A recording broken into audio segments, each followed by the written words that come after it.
Okey kelas, kita sambung yang muka surat 53. Okey, untuk 53 ni kita kena tahu nilai untuk segitiga ni. Okey, dalam macam semua tahu nilai untuk segitiga ni, satu segitiga ni sama dengan 180 darjah, betul tak?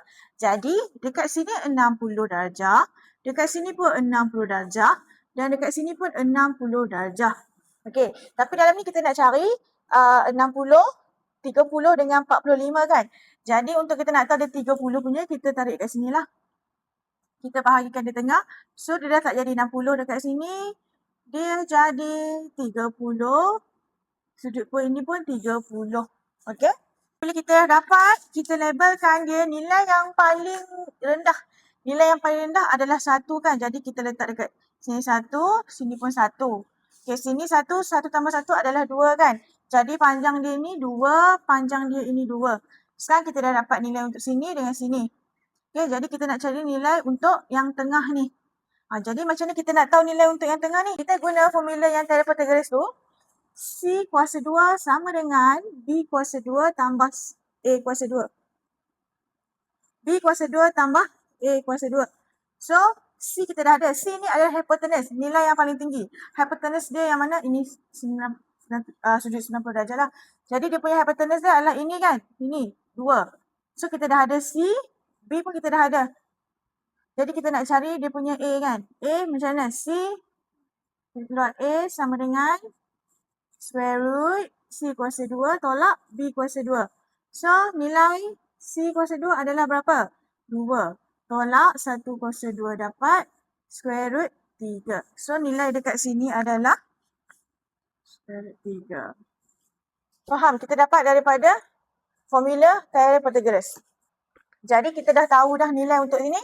Kita keluarkan dia supaya kita senang nampak. Kita nak ambil untuk sudut 30 kan. So dekat sini 30, sini 30. Okay. Kita dah dapat dah dekat sini. Berapa tadi? 1, sini 2 dan sini square root 3. Jadi kita boleh tahu dah formula untuk sudut 30 ni. Kita nak cari untuk sudut 30. Macam mana nak cari sudut dia? Macam kita buat sebelum ni, kita labelkan dia punya H, S dengan T. So, dia punya H adalah 2. Dia punya T macam mana? T dia yang bertentangan. T dia adalah 1. Dan dia punya sisi sama dia adalah square root 3. So, dekat sini S. So, kita dapat dah H, S dengan T.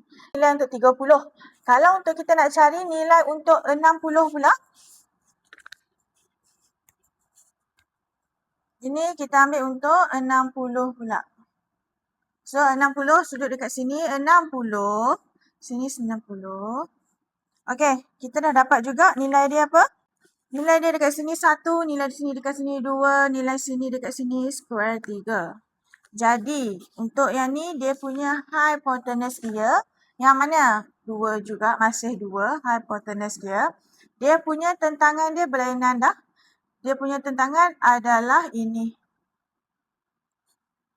Square 3. Dia punya tentangan dan dia punya sisi sama adalah 1. Ini untuk yang 60 darjah punya. Okey, sekarang ada 3 kan? Satu lagi kita nak cari untuk yang 45. 45 maknanya 60 tambah 30 ada 90 kan? 90 kita bahagikan dia lah. Kita bahagikan dia 2 lah. Jadi dapat 45. Sudut 45. Jadi untuk sudut 45, kat sini kita labelkan dia yang paling kecil adalah 1, sini 1. So sekarang kita nak dapatkan dia punya C. So macam mana kita nak dapatkan dia punya C? Kita pakai formula yang sama. Kuasa 2 sama dengan B kuasa 2 tambah A kuasa 2. Ini adalah C, ini adalah B dan ini adalah A. So C sama dengan, jadi C sama dengan square root B adalah 1 tambah A adalah 1. Jadi ialah square root 2. C sama dengan square root 2. Dekat sini C sama dengan square root 2. So bila kita dah dapat dah, kita macam biasa cari dia punya H, S dengan T. So, dia punya H adalah square root 2. Dia punya T adalah 1. Dia punya S adalah 1. So, kita dapat dah setiap sudut ni dia punya S, T dengan H.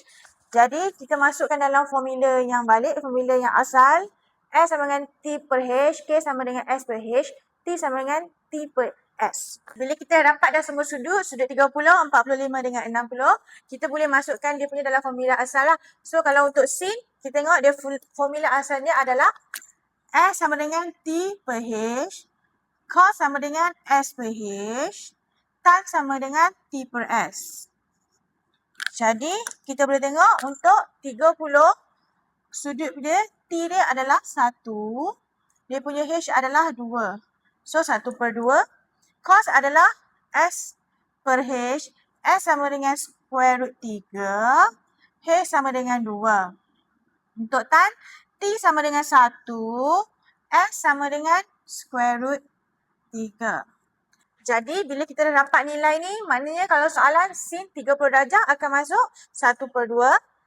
Cos 30 darjah akan masuk nilai square root 3 per 2. Tan 30 darjah akan masuk nilai 1 per square root 3.